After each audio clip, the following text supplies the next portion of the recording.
Welcome in, everyone, to another edition of the GSMC College Football Podcast, brought to you by the GSMC Sports Network. I'm your host, as always, Tommy Brzee. It is Monday, August 19th around here, and we have football this week, folks. It is about 4 days, 15 hours, and a couple of minutes till we have football on the field. Florida State and Georgia Tech facing off in Ireland this upcoming weekend, so we have a ton to get to today. We're going to start talking about Week 0 just a little bit, and then we'll get into some lingering questions around the top contenders. That's really what I want to get into in segment 1 here. We'll kind of break that down throughout the week and kind of just get into things that have popped up throughout fall camp, some other things that have just kind of formed throughout the offseason. We'll get into all of that today. Then we'll get into Will Howard. He was officially named the starting quarterback at Ohio State.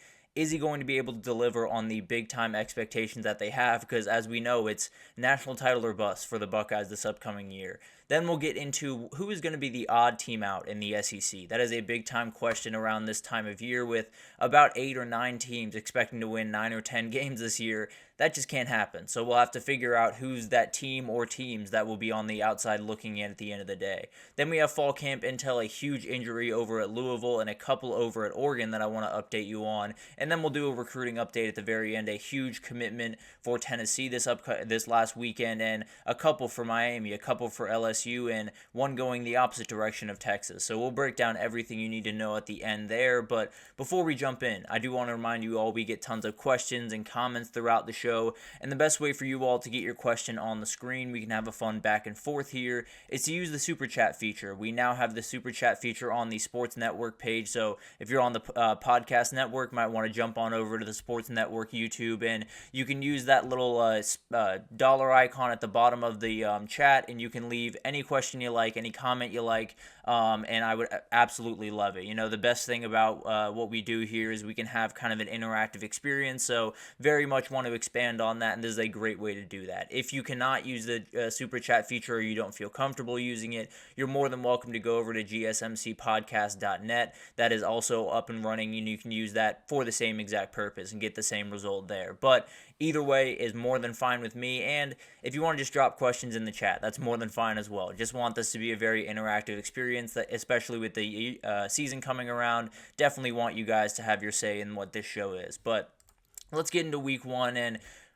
let's get into week 0. Let's get into segment 1 and talk about a little bit of week 0, because we are getting very close, folks. It is about as close as you can feel. It's getting to that point of the year where you can really feel it. You wake up every morning and you feel that it's one day closer. You feel like you're a little bit closer to that thing kicking off, toe meeting the leather, and we get things going. And usually, you know, that week 0 game is kind of iffy, right? You know, some people count down to week 1 because week 0 doesn't grab them quite as much. But that's when you get, you know, a Navy Notre Dame like we got last year. No disrespect to Navy, but at the end of the day, that was not the most riveting matchup in the world.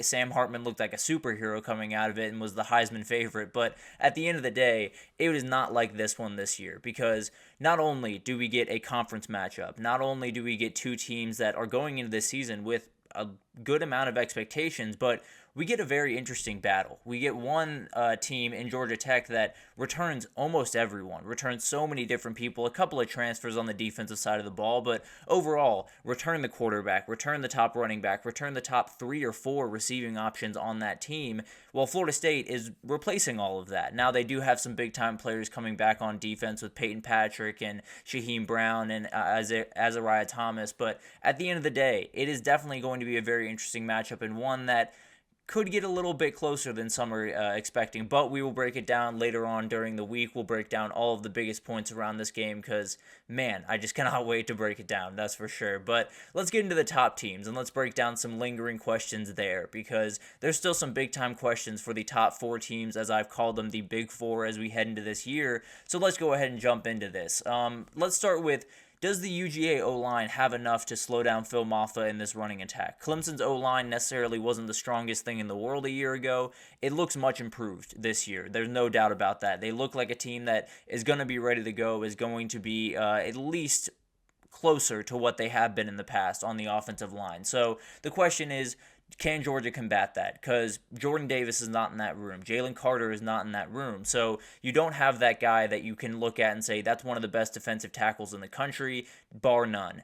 There's none of those guys in that room. Now, that doesn't mean they're not successful, incredible guys in that room, where you have guys like Christian Miller, who is a very talented sophomore that, frankly, I think could end up being the best defensive tackle for Georgia throughout the entire year. On top of that, you got a couple of veterans, Nazir Stackhouse, Warren Brinson, that are going to be absolutely huge. You have Xavier McLeod, who I think is huge, coming over from South Carolina. In fact, I think him and Christian Miller are likely the two most important players because of the athletic ability and because of the depth that they bring. I do think they're really, really important. And then you got Jordan Hall, you got Jamal Jarrett, a couple of younger guys that absolutely could help out in rotational pieces. But at the end of the day, it does look like a position that is not nearly where Georgia had it a couple of years ago. None of these guys are Jordan Davis. Now, Christian Miller could be a really, really good player in time, but this year he's not going to be Jordan Davis. He's not going to be Jalen Carter. So you're going to have to figure out other ways to kind of combat this, whether it's,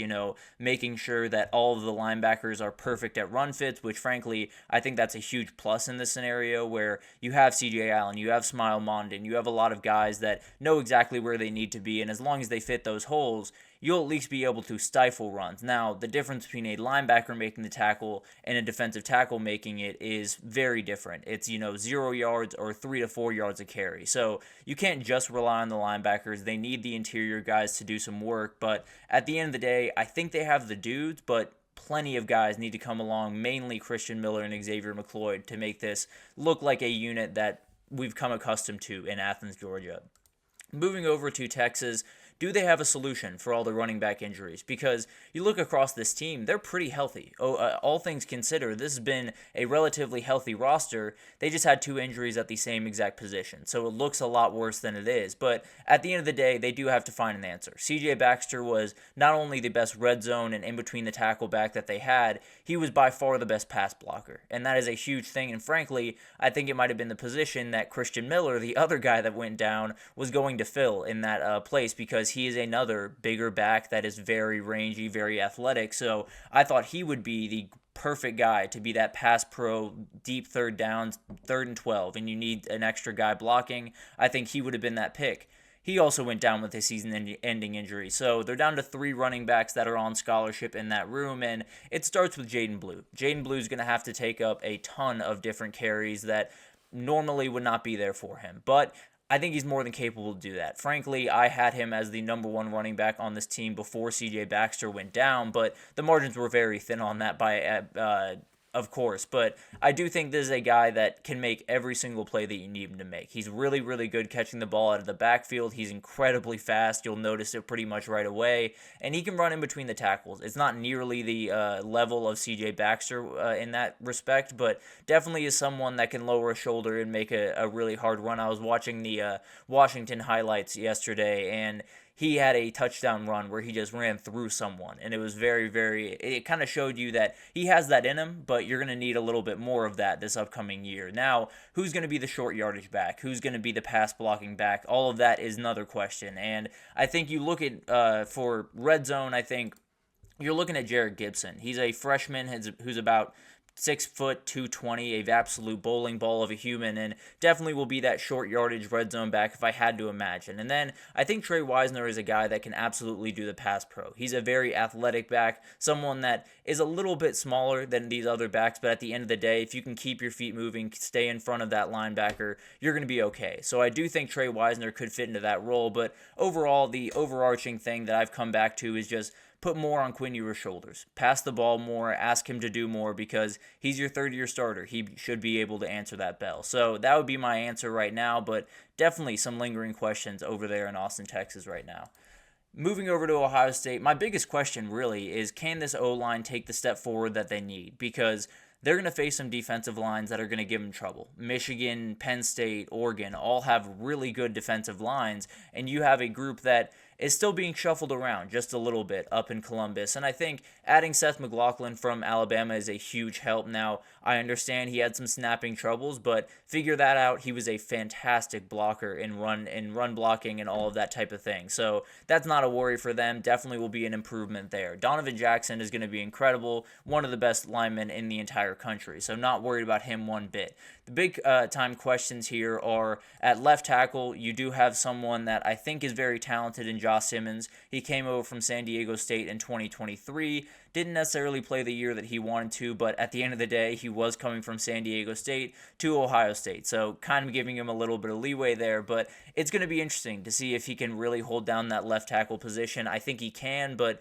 definitely didn't necessarily hit the stride that you wanted to a year ago. Over on the other side, Josh Fryer is going to play a solid right tackle. You need him to take it up just a little bit more this year, I would assume. And it sounds like Tegra Shabula is going to be the guy at right guard. He is a beast. I actually do think he is someone that is going to develop into a very, very talented player and be one of those guys that you look up in a couple of years and he's kind of the linchpin of this offensive line. So I very much like this group comparative to last year. Now, there's still some things that need to come along. Seth McLaughlin needs to hit the way they want to. Josh Fryer needs to play a little bit better football. Josh Simmons needs to take a little bit step forward as well. So as you get through the season, you face all these incredible defensive lines, especially the one at the end against Michigan.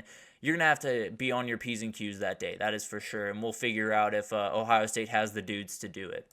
Then finally, Oregon, do they have a true weakness? Do they have a thing that we can point to and say that is something that is going to really hurt their season?